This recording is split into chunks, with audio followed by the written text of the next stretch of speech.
Welcome back.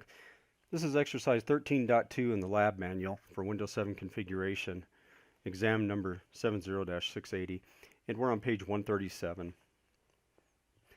And the standard disclaimer, I do not have the exact setup that they have in the manual, but mine will be close enough and you'll be able to get the gist of what they're trying to do here. So again, starting page 137, item 1, click Start, then All Programs and Internet Explorer. We don't have to, we have the quick launch here, so we'll start that.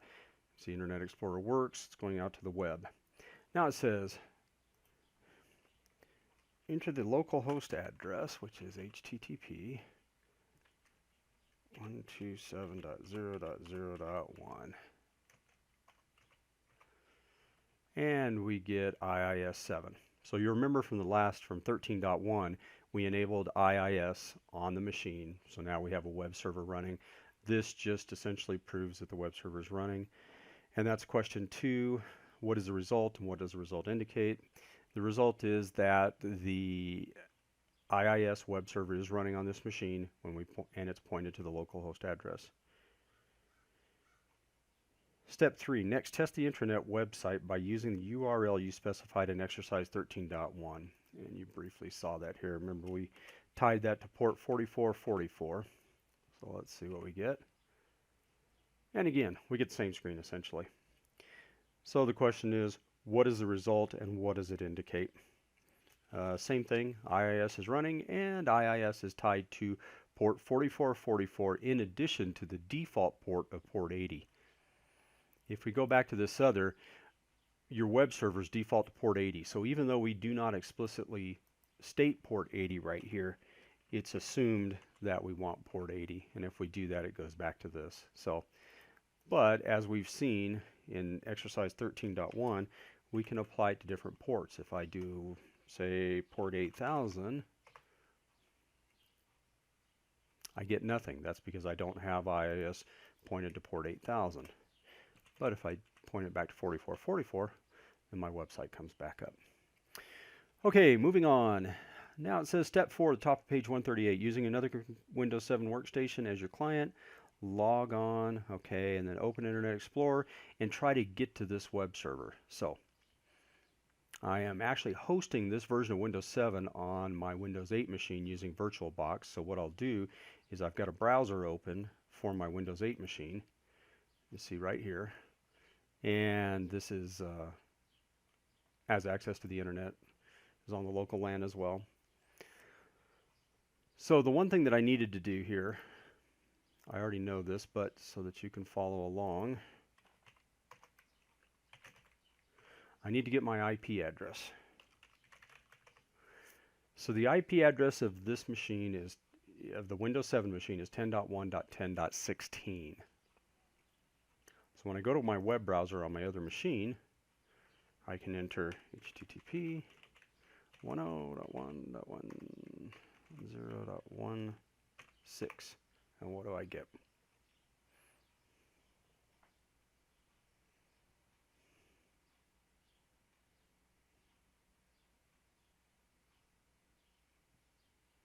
And we're waiting.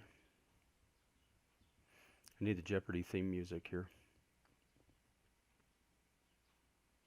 And it times out. So essentially it says this web page is not available. So question 4 is, what is the result? Well, the result is no web page.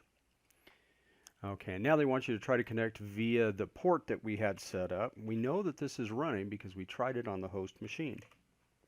So we're going to try it at 4444 as well.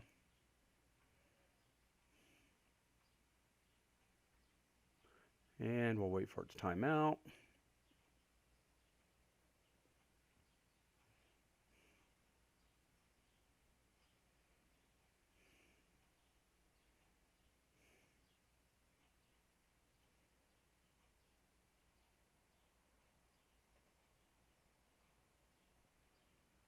Okay, so as you can see, it's timed out again, even though you don't see the 4444 here.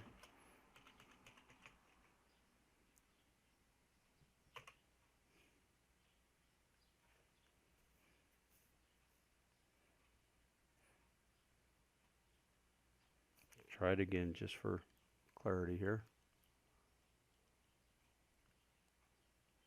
And the next question, question 5, is what is the result? Well, the result is the same thing that we got when we tried just the IP address. The web page is not available. So the next question is list three possible reasons why you might be unable to connect to your computer's web server using a browser on another computer.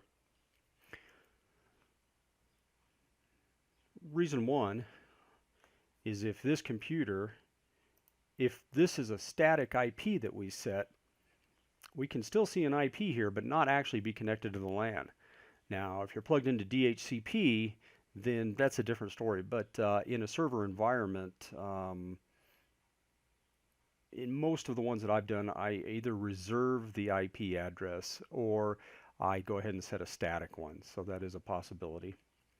Option 2 is that IIS is not running, but we've already identified here on the host machine that it is in fact running, or the Windows 7 machine is running.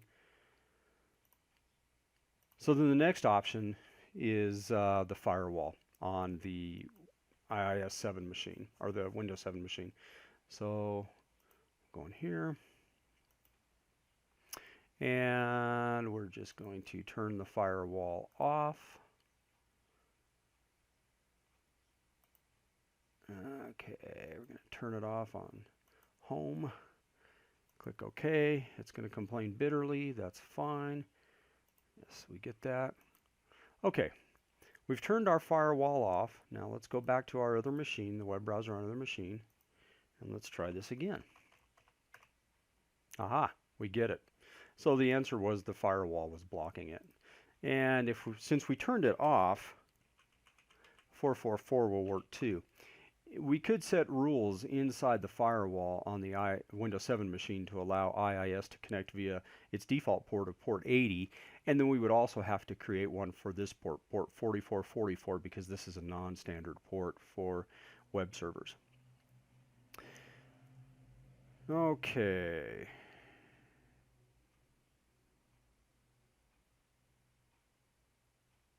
Now let's see, going to page 139, step 11.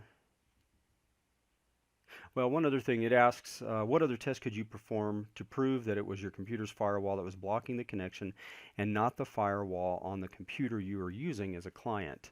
Well, we already know that our client computer, this is my Windows 8 machine, if I go out to Google, I already have, and let's just search on Windows, now if I can type, Windows 7. Okay, so that tells me that I am connected to the internet, so we know that this is not an issue on our host machine. The other thing you could do, and let's just try this, okay, is you could go to a command prompt on your other machine and you can ping it. So if we ping 10.1.10.2, this is what I would do. And all this does is just go out and reaches out and touches the other computer. So what that tells me right there is that it responds to a ping. So I know the computer is on my local LAN, and I know that it's responding to a ping. So my next step would then be to go to the firewall. So a couple of things you can do there. Okay, let's get out of this. Let's move this out of the way.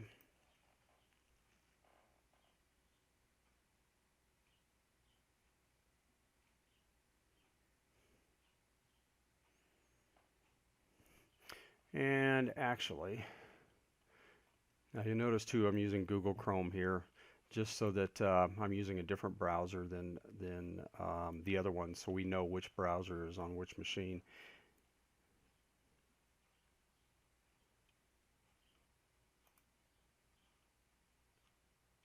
And it wants me to clear browsing data. Yeah. And actually, this says the past hour. I'm sure that they want you to, we'll just do from the beginning of time.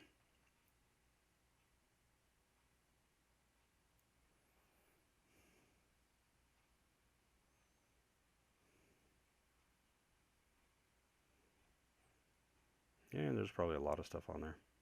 The question they asked on question 9 on page 139 is, why is it necessary to clear the cache before you retest the web server connections?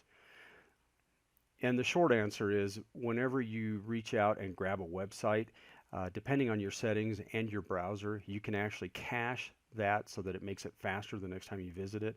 And by caching it, it downloads all the content and stores it on there. So the next time you go out there, it looks for updated content. It keeps whatever is not changed and only updates the stuff that's changed. Well, if you don't have a connection, then a lot of times they'll bring up what looks to be a live image, but it's really not. It's actually the cached website.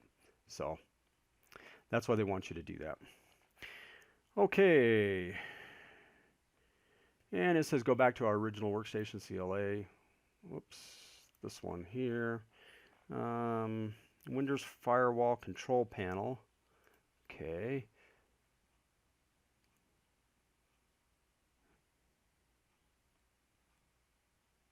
And we'll turn that back on. And it says, and I want you to go to customize settings for each type of network window again. And then under turn on Windows Firewall, so we turn it back on. And the question they ask next is, why can you not simply leave Windows Firewall turned off when you deploy an actual web server? Well, when your firewall's down, your system is completely exposed. And to give you an example, we rolled out a new website at the company I work for here a couple of weeks ago, and performance was less than we, thought or expected, certainly. And I went out and looked at the logs, and I found within a 20-minute window, an IP address originating out of the Ukraine had hit my web server 1,895 times in 20 minutes. So, that's not atypical. That is pretty doggone normal, unfortunately. So you cannot leave that firewall off if you are connected to the internet. And the other thing to do is you even want it on your local LAN. One of the biggest mistakes that people make security-wise is trusting their local LAN, because it's no more safe than the external sometimes. So leave it on. 16, leave the Windows Firewall control panel open and the workstation logged in for the next exercise. So that's the end of 13.2.